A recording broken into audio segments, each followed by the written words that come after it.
Hi guys, yesterday we studies what are semiconductor diodes, PN junction diode, forward biasing, reverse biasing, and one more biasing is zero biasing. As we know, under forward bias condition, P type of semiconductor is connected with the positive terminal of the battery, and N type semiconductor which is connected with the negative terminal of the battery. And in reverse bias condition, it is reverse. The P type of semiconductor is connected to the negative terminal of the battery, and N type of the semiconductor which is connected to the positive terminal of the battery. And in zero biasing, no external voltage is applied. So with the help of these three conditions, forward biasing, reverse biasing, now we will study the IV characteristics of the PN junction diode. So here the graph shows the IV characteristics of the PN junction diode.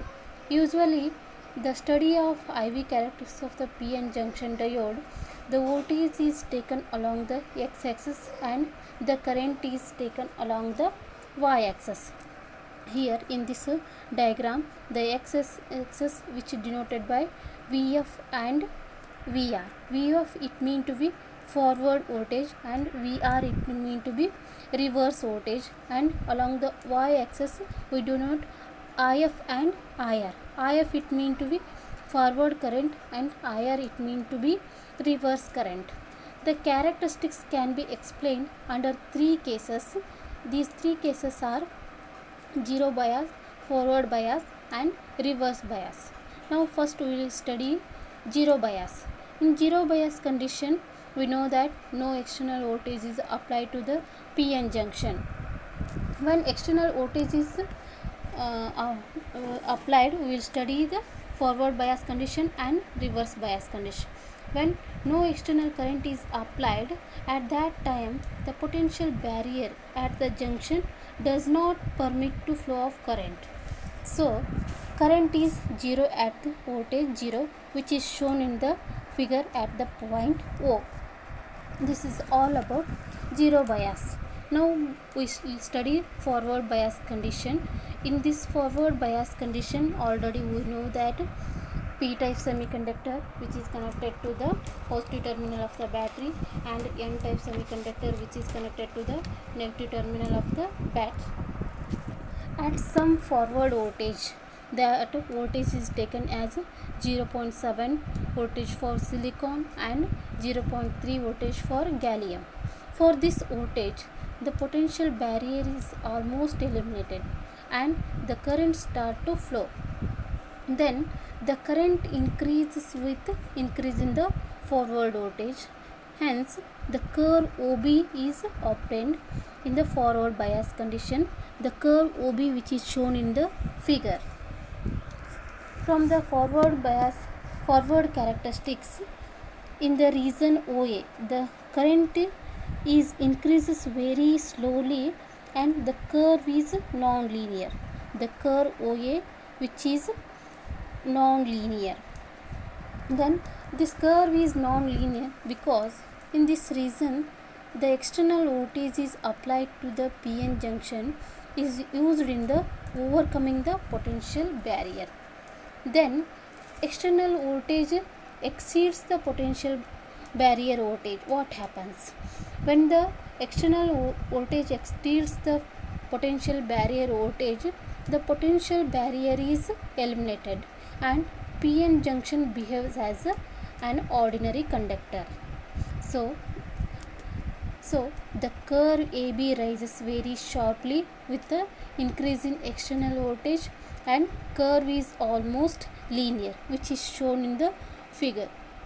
This is about the IV characteristics in forward bias condition. Next we will study about the reverse biasing. What happens in the reverse biasing? As we already know, in reverse bias condition, P type semiconductor is connected to the negative terminal of the battery and N type semiconductor is connected to the positive terminal of the battery. This gives increased potential barrier at the junction. The reverse by using the reverse bias condition, which gives increased potential barrier at the junction. Therefore, the junction resistance becomes very high, and as a result there is no flow of current in the circuit. Then a very small current, which is in the order of microampere, flows through the circuit. This is called by the name reverse saturation. The reverse saturation can be denoted as the IS. Here S is a subscript. So reverse saturation current is nothing but what? A very small current which is in the order of microampere and which flows through the circuit. This is called by the reverse saturation current, and this reverse saturation current is due to the minority carriers in the junction. So we have to know about the minority carriers. What are minority carriers? The minority carriers are nothing but these are few electrons in p-type semiconductor material and few holes in the n-type semiconductor materials. Usually we know that the p-type semiconductor, which is consists of majority charge carriers as holes, and n-type semiconductor material, which is consist of majority charge carriers as electrons. So, in these p-type semiconductor material and n-type semiconductor material, they may consist few holes in the n-type material and few electrons in the p-type materials.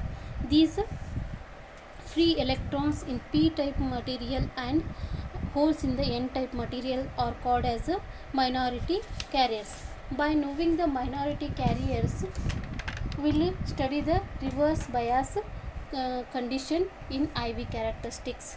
The reverse bias applied to the PN junction acts as a forward bias to their minority carriers. I will repeat again this. When the reverse bias applied to the PN junction, it acts as a forward bias to the only minority carriers, not for the majority carriers, and hence a small current flows in the reverse current. By applying the reverse bias condition to the PN junction, which acts as a forward bias to their minority carriers, and hence a small current flows through the reverse direction. If the applied reverse voltage is increased continuously, what happens in the graph? If the reverse voltage is increases continuously, the kinetic energy of a minority carriers may become high enough to knock out the electron from the semiconductor atom. At this stage, the breakdown of the junction may occur, and this is characterized by a sudden increase of reverse current and a sudden fall of the resistance of the barrier region. This may destroy the junction permanently. So this is all about what happens in the reverse bias condition to study the IV characteristics. So this is all about the IV characteristics of the PN junction diode under these three condition: forward bias condition, reverse bias condition, and one more condition is zero bias condition. Okay, thank you.